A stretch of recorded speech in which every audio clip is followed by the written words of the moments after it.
Welcome to Behind the Paranormal with Paul and Ben Eno. I don't know about that weather report. We are in New England, not Hawaii, believe it or not. However, are there new artifacts from the Roswell, New Mexico UFO case? What did Major Jesse Marcel, one of the first officers on scene, record in his personal diary? What is the significance of the I-beam? Hello, and welcome to the 983rd edition of Behind the Paranormal with Paul and Ben Eno, coming to you from WOON AM and FM radio here in Woonsocket, Rhode Island, on the Paranormal Radio app from TalkStream Live, on YouTube, and via TuneIn.com. I'm Ben, that was Paul, and today we bring you a classic case with a new angle. To join us, you can call us from anywhere. That's 401-766-1240, or email Paul at behindtheparanormal.com. Jesse Marcel III is the son of Dr. Jesse Marcel Jr. and the grandson of Major Jesse Marcel, the Army intelligence officer among the first on scene at the site of the famous Roswell, New Mexico crash of 1947. Daniel Halley is a mineral and laser technology expert with a law enforcement background who has been working with Jesse on some pretty interesting stuff. Jesse, I have to say to the audience what I said to you privately. Your father was one of the finest gentlemen I ever knew, and to the best of our knowledge, the last interview he ever did was with us on the CBS radio edition of this show. If anybody would like to listen to that, it's show number 454 from 2013. It's available in the archives at behindtheparanormal.com and on the major podcast apps. We also did a tribute show to Dr. Marcel that September, show number 480. So Jesse Marcel and Dan Halley, welcome to Behind the Paranormal. Thank you. Thank you. Yeah, you know, we always enjoy having new people on the show, learning different things, and especially on such a classic case. You know, this is kind of the case when it comes to ufology. So I guess, Jesse, let's start with you. For any of our listeners who aren't familiar with the case, you never know. Please give us a brief summary of what happened near Roswell, New Mexico in the July of 1947. Okay, and thank you for saying that about my father. Yes, he's obviously dearly missed, and he added a lot to the story in that he was one of the on-site or first person to handle, one of the first people to handle some of the debris. In brief, the story of Roswell is really interesting. Even though, it's been 75 years ago this year, and but it's a opener. It gets people thinking and going down the path of what they think might not be out there, their interpretation, what's life all about, that kind of thing. So it's kind of become or evolved into more of that opening statement. Oh, you're with Roswell. Oh, what can you tell us? That kind of thing. In brevity, if you're not familiar with the story, back in 1947, it was near the end of June. Actually, there was a large storm, a crash of an unknown.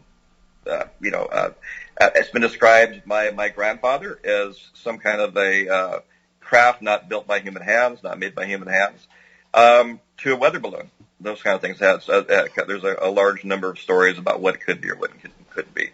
My grandfather was the lead investigator. He was called out to look at a debris field, a very large debris field, and in that debris field he found things like foil and I-beams and like burnt plastic type material, miles of what is described as like a fiber optic type material. And when he's out there and assessing the damage in the field, or the debris in the field, that's kind of where he put it together in his head at that point that whatever he was looking at that wasn't from here. He went back to his base to share what he had found and what he's been looking at. And he decided to make a quick stop by his residence in Roswell, and because this is very significant. Whatever it was, he wasn't sure exactly what it was, but he had a good idea that once it made it back to the base, that it would probably be swept away. And so he went back to his house, woke up my father, who was about 12 years old at the time, Jesse Marcel II, Dr. Marcel, and his wife, Bio. And he had spread out the debris on the floor and had a box of additional debris on a chair. and he kind of placed it all over the floor, and he asked my dad to, hey, take a look at this. What do you think? Do you see anything that looks like it could fit together? Do you see anything that would resemble electronics? At the time, it was more like tubes and that sort of thing.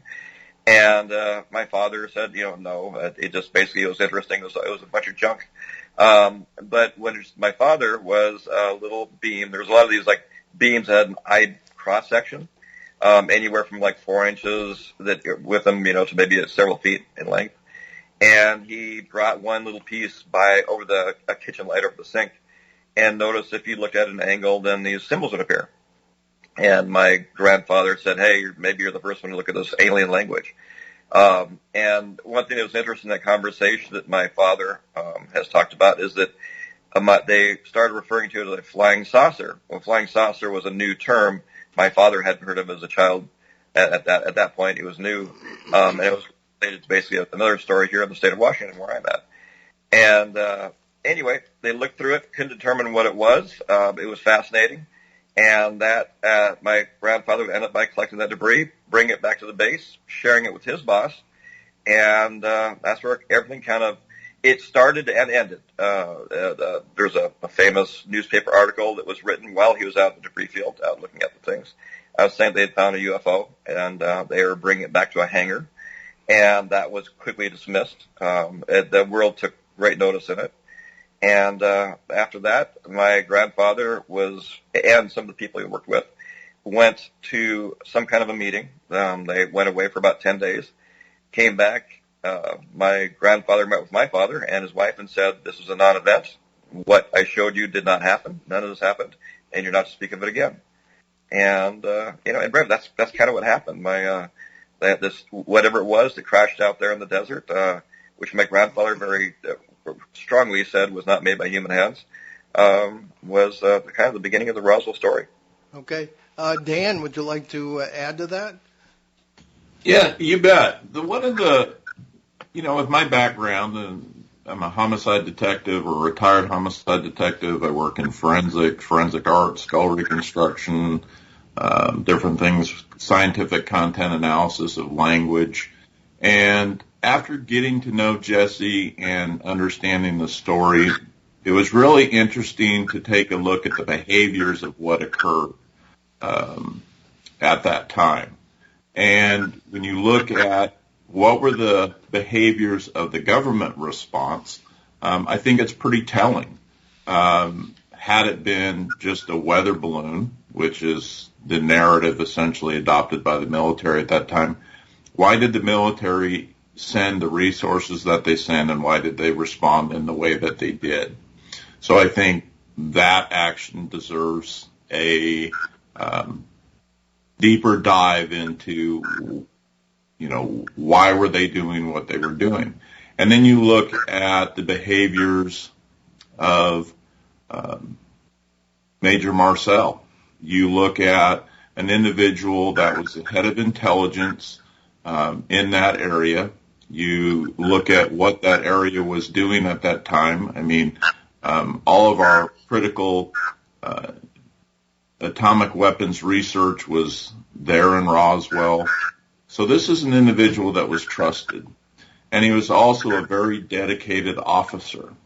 So knowing those things, being a veteran myself, I understand what it's like to be dedicated, carry out the mission, and you do what you're told to do. And all of his behaviors are consistent. So I lean towards really putting some great value in what he did and what he didn't do. And then also just taking a real assessment of what the military did, because their behaviors don't fit with their determination of what this was, where Major Marcel's behaviors are very interesting and consistent, and in my opinion, really bring some credence or some credibility to what he said once he was out of the military. He did his job when he was in, and when he got out, he felt it was, in my opinion, he felt it was very important to share what he knew when he could. Okay. Now, you two have been working and finding some more things in the debris field. Is that correct? No, we are involved in another project, but it's not directly with Roswell for debris. Okay. We've been working with we're putting together a program, we have some of the original information, my grandfather's diaries, those kind of things, original documents. And there was a short dive or a shallow dive into the diary on a little History Channel documentary a little while ago. And it left a lot more questions than it did answers. So part of what we're going to be doing is going through and investigating some of his original writings and those kind of things, and more than that. We are the kind of a little bit of a treasure hunt, I could just say, for perhaps where some of the debris might be, or where we're buried. If my grandfather did in fact keep some of it, or was held onto a piece of it, where that would be, that sort of thing. So.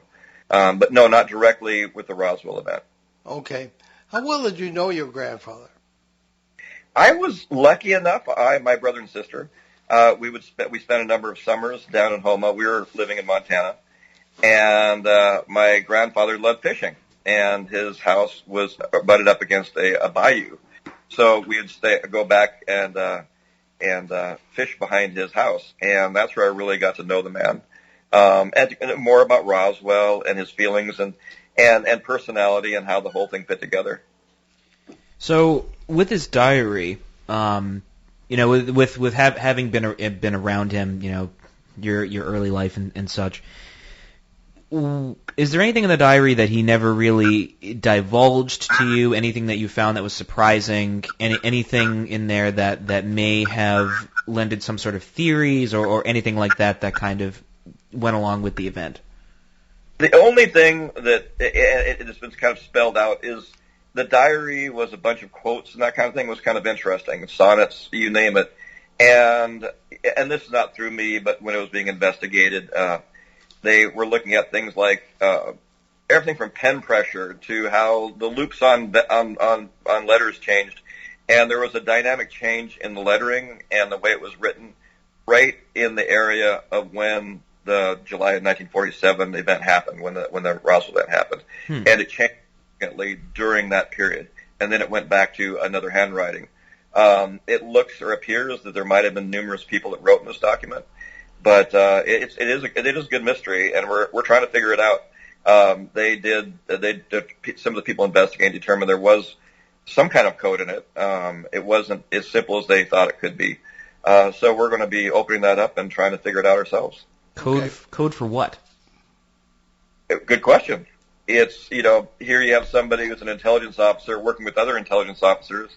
One of the theories put together is that this was a document that was shared amongst other intelligence officers while it was down there, and whatever they were putting in, it resolved. The area we're most interested in was resolving around the time of July 1947. And just because of the changes, it looked like it could have been in some kind of code. So, did he leave some kind of evidence, beyond what he's spoken in the diary? I think so, but we need to find that out. Okay, we have a question and comment from Phil in Savannah, Georgia, and I would, when Ben finishes reading it, I direct it toward Dan, throw it in his lap. Sure thing. As a veteran. Yes. Let's see. So after reading the Philip Corso book the day after Roswell, there was no doubt in my mind that the Roswell event occurred. My question is, were the quote-unquote aliens artificial intelligence robots or actual living beings? Dan? You bet. Well, I don't know. So a big part of what we're doing is looking into the information that was available. When you look at what we know Major Marcel said, conversations that he shared with Jesse, his own father, he didn't believe what crashed was part of this world. The information I've seen just in writing and comments and different things like that would lead me to believe that these would have been live individuals, and that I haven't seen anything to indicate robotics or any type of technology as far as any beings would have been. Okay, Jesse, did your father have an opinion on that question? Yeah, he did. He actually, at a point, kind of thought that whatever it was that could have made this journey was perhaps had some cybernetic influences of some kind. And, all theory about what could have, made that distance and et cetera. Of course, things have changed physics-wise and our beliefs on how things could have traveled that far. But it's also the idea that it was some kind of life form. A lot of people have come up and asked, is there, what's the idea about some kind of a UFO that had a symbiotic relationship with its driver, its pilot, that kind of thing. And it's an interesting idea, and it definitely does sort of fit the narrative anyway. When any references though, as far as outside alien bodies and those kind of things, my grandfather, when we were growing up, said, I was with the first debris field, although he was part of the whole incident. And he was very specific, and for several reasons, to tell us that the people that investigated this second crash site, there's multiple crash sites that looked like from the same craft, they talked about bodies and those sort of things. And there wasn't, in the paperwork, in that communication, there wasn't anything about being robotic bodies or whatever. They were actually small bodies, small humanoid bodies, looking at bodies anyway. I think they call them grays or whatever as a common term, but there's definitely it is there. My grandfather, when you talk about that, he would carefully, especially when it came to the topic of aliens and bodies and that kind of thing, would be careful about what he told us as we were kids at the time, and it was the idea that he didn't want us to be harassed throughout our lifetime. What did he tell you? What happened? The times have changed. It's a lot friendlier now than it used to be in this area.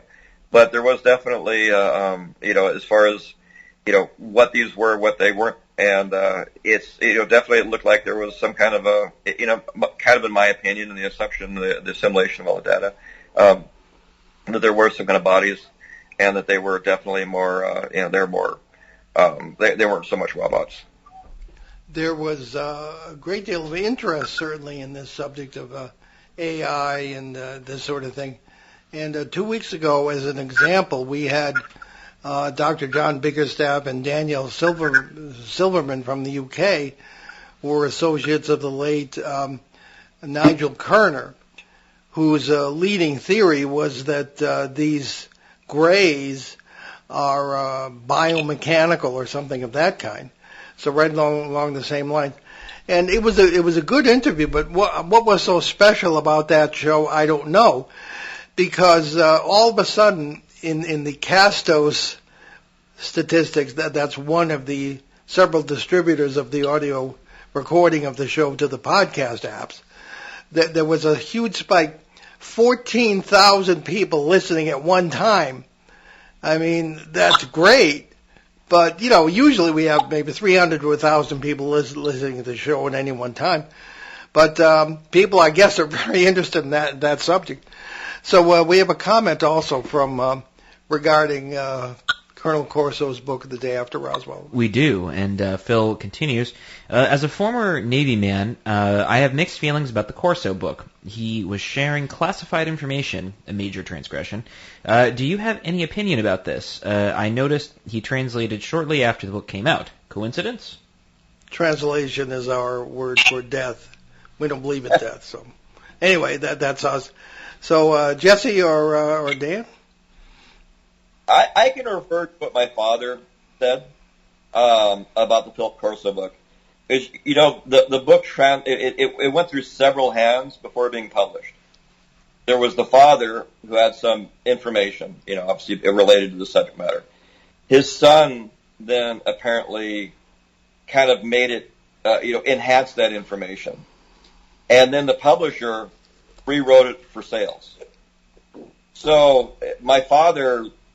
His thing related to the Corso book, some of the things mentioned in it, he said that basically, talking about integrated circuits being discovered and reverse engineering and this sort of thing that we're talking about, his belief was that the technology involved is so advanced, it'd be like handing an iPhone, that we wouldn't really be able to understand it to the depth of what was portrayed. Not saying that there wasn't some good information in it, but he was definitely, I would say, on the side of being. It had been times to make it, that it kept up a little bit of where he had some questions about it anyway. Just because, he and his father talked about it a lot, obviously. Yeah.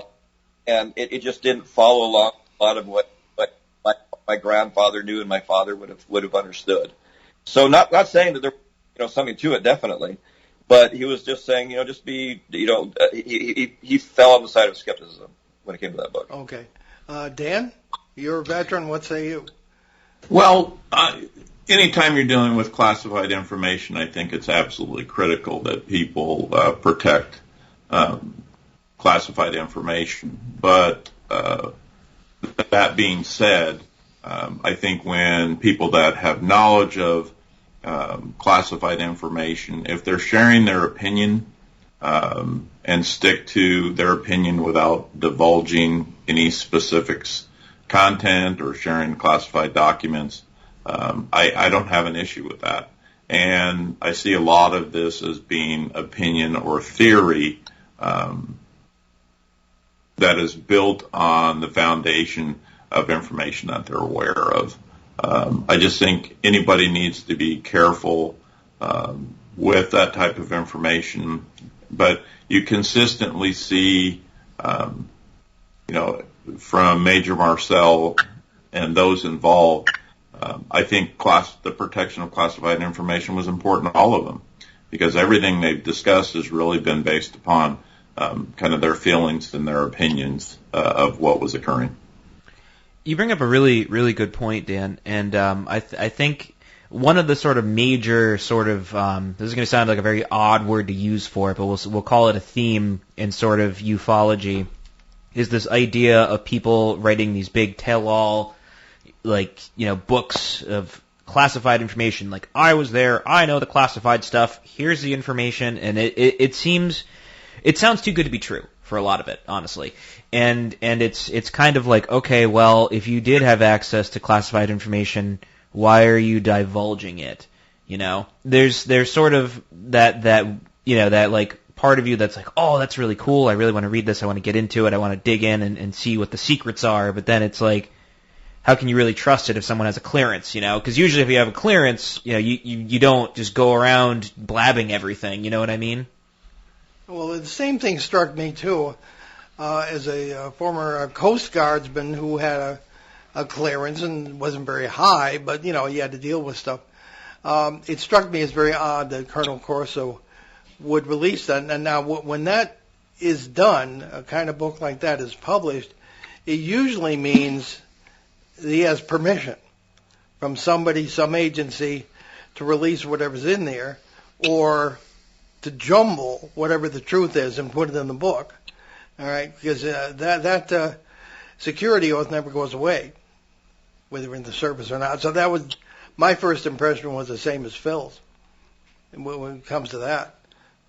So you see that a lot. The area I really look at, with my background, and I'm also trained in an area what's called the scientific content analysis of language. It's the evaluation of written and verbal text for deception. It was a process that was developed by the Israeli Mossad. So it's highly effective. And so when I look at those different types of things, a good example would be if somebody was in sensitive special ops, they were, a Navy SEAL. You have those that weren't really, but act like they were, and they just tell every story, every mission they went on. Real special forces don't talk about it. They don't share it. That's right. how people speak and what they speak to is important in my evaluation, just in behaviors and in information. Very true. Okay, this is an appropriate question from Peter in Bogota, Colombia. Peter Shelley. Actually, would we like to take our break first? Very fast. We do. I'm so absorbed here, I forgot about the mid-show break. So you're listening to Behind the Paranormal with Paul and Ben Eno on WOON 1240 AM and 99.5 FM in New England's beautiful Blackstone River Valley. We'll be right back with our great guests. Stick with us. Uh-oh, it's that time again. Hi, it's Cupid, and we're going to shoot the arrow at your lover. That's right. The charming little cherub is back, and this year he's got glasses. Yep, picked him up at the Goodwill. Oh, sorry about that. Listen in to ON Radio for your chance to call in and guess how many arrows Cupid will have to shoot to land one in your lover's heart. Winners go into a drawing for a $100 Cardi's Furniture gift card, a $50 gift card to Park Square Florist, or a $25 gift card to River Falls Restaurant. Losers get a nice imported chocolate consolation prize. Listen, play, win with ON Radio. You can depend on us for public service. ON Radio. Small town radio, gotta love it. Just a reminder to everybody out there, Valentine's Day is coming up, in case you forgot, like I almost did. Don't forget it. Oh, no. Boy, you have a wife and a mother. I know. Anyway, so let's get back to our question here from Peter in Bogota, Colombia. Indeed. And Peter in the age of balloons here, that's very appropriate. Oh, boy. In more ways than one. Anyway, so Peter writes to us, various theories involving balloons have been proposed to explain Roswell. There is one variant of balloon idea which deserves more attention. This is a theory that John Keel advocated, a World War II Japanese Fugo balloon. It is a historical fact that Japan launched thousands of balloon bombs against the United States at the end of the war. Hundreds of these balloons reached the United States and crashed and blew up just as they were designed. This was kept absolutely secret from the public. Remains of these balloons have been discovered up to the present. Debris from these included metallic parts. In short, a summary of this discovery, and he kind of goes on. The FBI confiscated it the next day and told the boys and their families never to discuss it. A short article for it, etc. What say you about this theory? Well, let's take a look again at the behaviors. So in the information being discussed there, the FBI responded and said, don't talk about this. Compare that to the response at Roswell.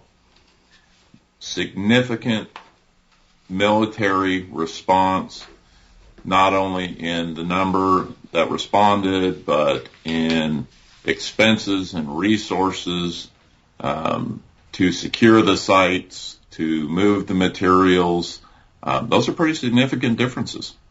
And why would they be so different if you have one that's known, a Japanese balloon, compared, why such a large difference? And that's what's really fun to look at, again, is those behaviors and what actually occurred, not in theory, but what actually occurred. Jesse, any comments? Yeah, the one thing is that there was so much debris that was hauled off that one of these balloons, where I actually referenced that in a book I had a while ago. And it's just the amounts of debris are so disparate between what debris would have been found for that particular kind of balloon and what my grandfather was looking at. It just doesn't add up. It would have taken, perhaps 100 of these balloons to make up the amount of debris that had to be pulled off from what my grandfather talked about. So it doesn't quite fit the narrative. It is interesting because, a lot of times, even from raw and targets to the rest of it, it does sound like similar material in the first crash site. But even just the amounts of debris, scoring where it hit and that kind of thing don't quite fit that narrative. Not saying it's not a possibility, anything is, but it just didn't quite fit what my grandfather talked about. Okay. One question that always kind of bugged me is that after your grandfather came out about this, was he harassed or otherwise bothered by the authorities, or we have a large segment of the audience that are fans of Men in Black, MIBs. So I guess but today I guess it's the people in black, so PIBs or whatever they are. Mr. Pibb. Yes. Was your father ever harassed, or your grandfather, I should say, or your father, harassed in any way by people who might not have wanted this information discussed? Yeah, my grandfather, or at the time when I wouldn't say fearful, but careful about what he would talk about in public. His last days were actually where he was fearful about information that had gotten out, that he had given out, and that could have followed his family, that we could have been harassed and that kind of thing by the government or by whoever for more information. He was especially, because we talked about kind of thing at the very beginning when I was a young child. And there's stories about, you talk about this, they're going to find your bones bleached in the desert or whatever. That was actually a reference that I had heard through our family, and then I heard it, follow through in people's books and that kind of thing afterwards. So he definitely was, and I don't know if fear is the right word, but very respectful about his position in this, and was careful about how he brought it out. More back to your question, my father was definitely harassed in areas he should have never been harassed. I always remember a couple instances. One where it came out that the narrative was being pushed that my grandfather was never in the military. And my father really got upset about it, went back and showed we have all these records, et cetera, and that narrative disappeared. And then my father, who was really beyond reproach, was being indicted for, in the media, for being a motorcycle rider and a mountain climber. And that was some of his hobbies. He loved to mountain climb and that kind of thing. And that's all I could really go against him. But there was a narrative basically that you do not, that all this was made up and why are you doing this and that sort of thing. But, all I could say is that no, he definitely believed in Roswell as my grandfather did. Yes, there were influences. Yes, things like our phones being tapped and that kind of thing happened when we grew up. All this was part of the tale of Roswell, but there were definitely other people of interest, whether they're government or civilians, I don't know, that were trying to snuff out the story, and were fairly rough with my father anyway. So that does bring up a really interesting question, because you do kind of make a large sacrifice by coming out and making a stance and talking about all of this. And I don't know if we ever asked him the question. I don't recall. Why did he come out and say, here's what happened. This is what I experienced, etc. Because at the time, right, it's post World War II. There's a tremendous trust in government and all of that. What made him want to, write a book, talk about it, and kind of push the narrative? Are you talking about father? Yes. Oh, which one? Oh, I'm talking about your grandfather, Jesse Marcel, right? Oh yeah, that made Marcel, or he became. Okay. Well, excuse me. And I'm not quite sure if my father talked about this. I think he did in a book, but he talked about my grandfather was a huge ham radio operator, and somebody somewhere recognized my grandfather's name and related it back to Roswell. And was he involved in this talk about a UFO back in the 40s? And he started talking about it. And, he was well into his retirement, and he was kind of interested. It was always something he was excited about. He was believe it or not, he was very proud to be part of it. He was actually very, very excited that he was one of the few people that was directly on site at the very beginning. But he started talking about it, and then Stanton Friedman was some of that information related to Stanton. He interviewed my grandfather, and then he just kind of it's almost like I wouldn't say getting it off your chest, but a little bit like that. He had kept it bottled up for decades and wanted to get basically off his chest. I think there was a certain reverence towards his age that he did not want what he viewed as being the truth, which I do believe in. That this story shouldn't die. That there was relevance to it, and I think that was more like he wanted to preserve the truth and get it out there. So in a way, it just kind of started happening, started snowballing, and there's lots of things been said back and forth. But at the end, I'd like to say that my grandfather was actually very proud of the story, even though, yeah, he did go through some rough times because of it, but he didn't want the story to die with him. Because my next question is, have either of you ever been harassed or threatened or warned?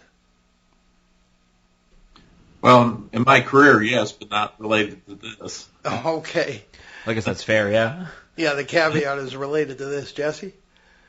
No, it's interesting. But the number of people that are interested in Roswell are, again, it's kind of a door opener. I'll be in a meeting of some kind, and somebody will say, "Hey, your name sounds familiar."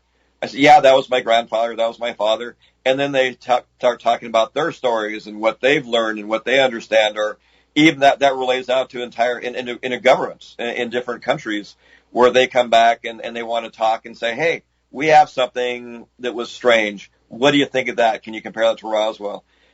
So it's and that's it. It's been, for me, it's been very positive. I'd say the number of people that come to me and say, "Well, you're crazy. There's nothing to it. You're part of a made up story of some kind of a conspiracy," is really almost non-existent. Some people might just not tell me, but by and large, people understand that something happened in Roswell. There was definitely some kind of a cover-up, and that, like I said, I always stand by what my grandfather and father believed in. My father, like I said, I'm excited to hear that he was on your radio show. That that his one of his dying wishes was that there was more communication with our government, more some kind of a coming out of our government saying that, yeah, Roswell, in fact, there was some legitimacy to it. And of course, he passed away before that happened, but this was part of their life. It guided my father in a very positive way. He was a medical doctor, but he was also a scientist. He built a huge observatory to study the skies. Was a brilliant physicist, and those sort of things. And those things, this Roswell created an atmosphere that allowed him to express himself in those matters and really live a life looking to the skies for answers. Ben, you look like you have another question. Oh, I always have questions. But I think we're burning up this hour pretty quickly. So I guess what we should really do is kind of give you guys some space to talk about what you're working on, where people can find out more about you. So Jesse, if you'd like to start. Yeah, well, I met Dan. It's been about a year now or so, and there we have some mutual interests, and we were talking about, how do we bring a new angle to this? Angle might not be the right word, but do some legitimate forensic investigations into not only Roswell, but some of these other stories that are happening all over the world. I'm lucky enough to be, again, in the position where people do come to me from who knows where, Argentina, Uruguay, Brazil, those kind of things, and they want to express some stories and share what they have and maybe some data. And I'm not really equipped to analyze that other than, oh, that looks interesting. And Dan comes in and he can look at this with an eye that this is a little different than mine, more logical, and can bring science into it and bring that forensic investigation into these stories, and then develop, is this something worth pursuing? Is it not? Is it something we need to do, to be able to ask the right kind of questions, those kind of things. So that brought us together. And out of that, we are exploring a lot of different opportunities. So, Dan, did you want to? Yeah. Very important. Dan, comments? You bet. So my interest, again, is really been from a forensic examination and bringing science to at least explore different things and start from a point where there's no conclusion. It's like my claim to fame is I got a first-degree murder conviction in a no-body homicide. It doesn't happen very often, but a big part of that. Wow. A big part of that is we didn't start with a conclusion and then work backwards and try and force the evidence to fit a particular narrative. That's how I work in investigations. I'm a graduate of the FBI's Forensic Facial Imaging Academy. I've done a lot of work with the FBI and different federal agencies, so I understand how they work. So my interest is to examine or develop systems to better gather data. One of the issues I have with current systems in reporting UFO sightings alone is it's very difficult to gather data outside of where it occurred, where the report came from, time of day, and maybe what the weather is. But when somebody, I'll give you an example. So in forensics, so I do suspect sketches. If somebody sees a bank robber, they'll call me in and I'll interview that person. I don't just ask them to say, what did the person look like? Because that's subjective. I don't say how tall was that person, because that can change memory, because now they're taller because I said the word tall. It's like if I asked, if right now there's a system where I saw a light in the sky. Okay. Interesting enough, but what did that light look like, or shapes? So if I asked somebody, describe the shape, and they said, well, it's oval. What does oval mean to them versus oval mean to me? So it's about developing a system where people can actually make a selection. So that shape, which is shape number B12 in a catalog of shapes, is much more accurate than a description. And when you have those types of systems in place where this is the color, and they can select from a color chart that's coded, time of day, weather conditions. Well, it was raining. Well, that can mean a lot of things. Rain in the, jungles of Brazil means different than the rain in Clarkston and Washington. But then once you have those types of systems, you can accurately start to identify patterns and what people are seeing, and have a little more of a scientific approach. And we've recently been engaged by some individuals that have recovered artifacts, and I'm not going to get into details because we're still gathering that information. But it's to look at them and have them dated. When did they occur? How are they made? My role in those types of things is to examine what glues were used, what materials were used, an XRF to determine what the material actually is. So it's about being scientific, and again, starting without a conclusion, and stop the process of forcing information to fit somebody's narrative. That's what I'm after. That's a really interesting point. I like that. Yeah, and I'm gonna get a little granular for a second, so apologies. In ancient Greek philosophy, there was this idea that there were different ways in which we engaged with knowledge. So, and they had different words for it. So, ecumeny was basically the way in which we engage and use scientific knowledge. Techne was the way in which we engaged with technical knowledge. So, like building things. Then you had, was it ecumeny? No, I'm sorry, it's episteme is what you used for, which is where we get the word epistemic from, right? So episteme we would use to engage with scientific knowledge, et cetera, et cetera, et cetera. Then there was one that there was a specific type of knowledge that they used called doxa. And doxa is the knowledge of public opinion. And that's important because we can get all the data we want, but we still need to interpret it. And we interpret it using opinion. So using that model, right?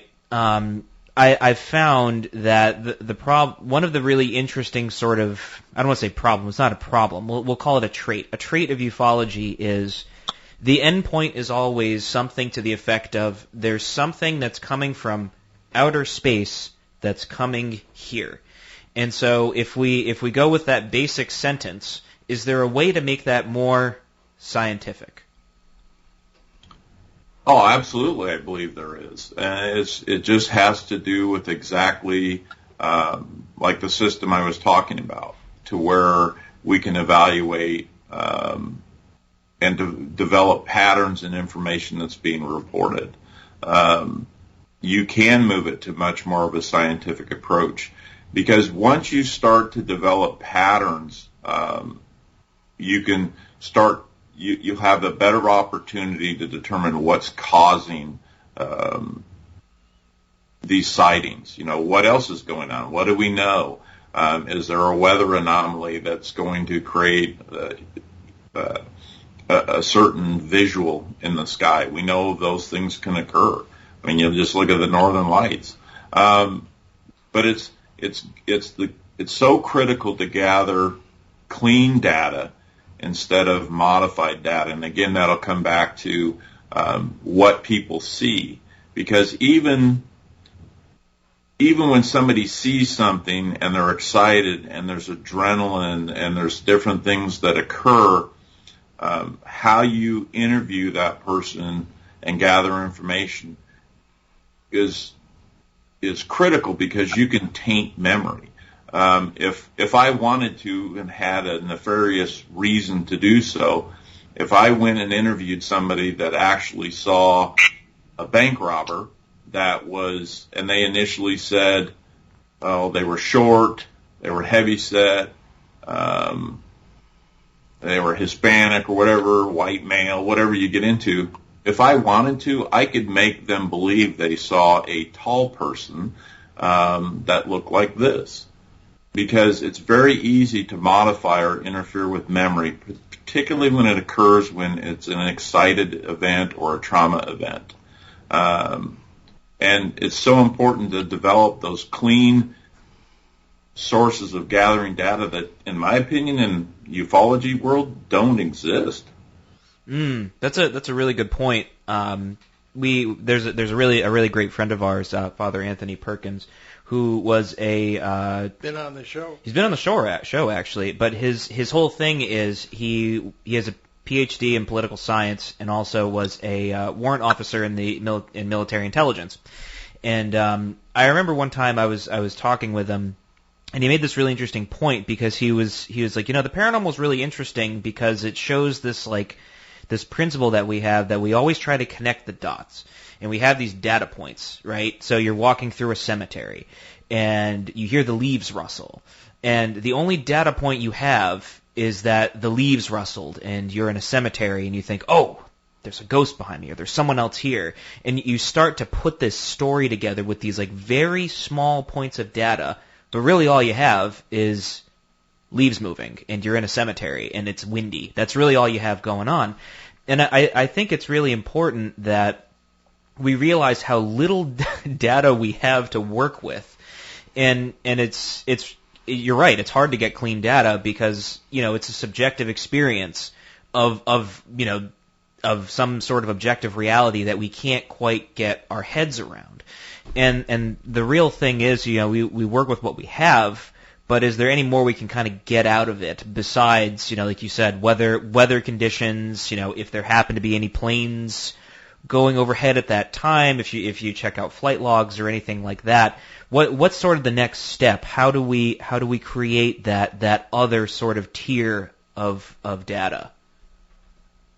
Well, that's what I'm working on right now with Jesse, and part of what we're planning on doing as well is to start getting out in the communities, travel from different locations. We're trying to set up some different events where we can start to talk to people that have observed events that they believe, may have been a UFO or whatever, but to have conversations with groups to identify some commonalities that may be occurring, and then develop a reporting system that can be deployed internationally. So instead of, I saw a shiny object in the sky, you have a catalog of, they go to a website, they review images or shapes or all of that, and they make selections based on reference memory. Because in my opinion, and what I've done, and I've been doing forensic interviews since 1998, a reference memory is much cleaner than a recall. So an example would be have a system, so to keep it simple, it would be more like this. Instead of saying, tell me what that person looked like, or tell me what it looked like, did that person remind you of anybody you know or met? Because when you ask it that way and they say, well, yeah, it reminds me of my Uncle Billy Bob. What about that person reminded you of Uncle Billy Bob? So now they're making references. Well, his nose looked like this. And particularly in the crowd, when different people see the same person, if 40 people saw the same person, I'm going to get 40 different descriptions if I go on recall memory. But if I get reference memory, it's going to be much more detailed and fit truly what that person looked like. And so that's the type of system that we're wanting to build, so that we get much more accurate about what people saw. And then, after a significant amount of data is entered into that system, that's where you can build patterns. Okay, are there global events that are occurring when sightings spike? Was there an earthquake? Was there different things? Because it's so subjective. I'll give you an example of this. Just happened to me in a hotel, and I actually have a video of it. It was unusual. I can't explain it. But I was in a hotel room, and I'm getting ready in the morning, and I'd had a couple unusual things happen during the nighttime, and that woke me up. But I'm in shaving, and out of the corner of my eye, I see the can of shaving cream slide across the countertop in the bathroom. I thought, well, that's a little weird. So I'm like, whoa, okay. So I got my phone out and I said, dare you to do that again, kind of being the smart aleck that I can be.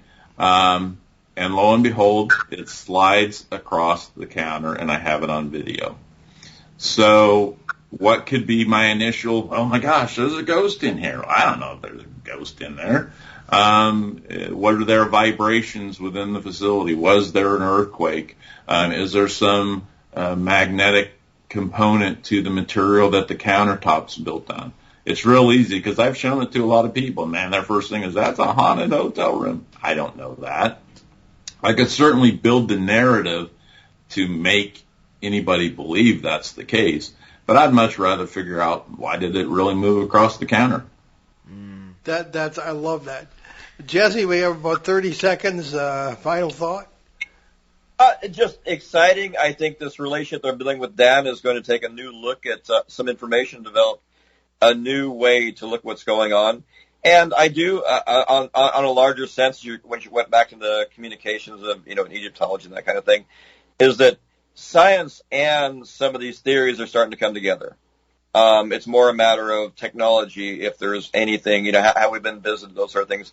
It really, in my structure and everything I've seen and learned, it's not it's not a question as if has the technology caught up enough to the point where we can be visited by whatever these, our brothers and sisters out in the stars. Yeah, here they are, folks, the UFO Research Dream Team. I love that approach. So Ben, take it away, please. Sure thing, and we'll hop right into these. So you can look for us at the New England Parafest in Kittery, Maine. That's on April 22nd and 23rd, where we will debut a new presentation on mimics in the paranormal. We'll be at the Para Expo 2023 aboard the USS Salem at Quincy, Mass. May 19th, 21st. We'll be among the speakers and will broadcast live from the ship on Sunday, May 21st. At this event, we will debut yet another presentation, When We Die. Yeah, a lot of debuts going on, and other events in 2023 for which we or I will be present include the Exeter UFO Festival in September and the Arizona Dowsers Conference in October. You can visit our show website, BehindTheParanormal.com, where you can find over 1,100 hours of our regular shows and special broadcasts since 2008. From CBS Radio, Achieve Radio, and here on WOON, AM, and FM. Also, you can hear many of these broadcasts on the major podcast platforms, including iTunes, Apple Podcasts, and YouTube. And our show app is simple but free at BehindTheParanormal.com. There's a link right there on the front page, the home page. And you can browse our books along with those of our guest co-hosts at that show website. You can also find out more about the show, our many cases over the years, our public appearances, and how to book us. And the website also has a charity page, and you want to make sure that you please visit that and support these charities, all of whose operators we know personally, and we really checked them out, and it's good. So what do we got for next week, Ben? Well, next week, that's February 19th, we'll bring you an open line show with listener questions and comments from all over the world. So you can send your questions to us at paul@behindtheparanormal.com, or you can send them to us via Facebook. We leave you today with a rather Eno-esque quote from the great Dr. Jacques Vallée. Quote, "If they are not an advanced race from the future, are we dealing instead with a parallel universe, another dimension where there are other human races living, or where we may go at our expense, never to return to the present? From that mysterious universe are higher beings projecting objects that can materialize and dematerialize at will. Are UFOs windows rather than objects?" I'm Paul Eno. I'm Ben Eno, and thanks for joining us on our cosmic journey. We'll see you next time on Return to this radio frequency 167 hours from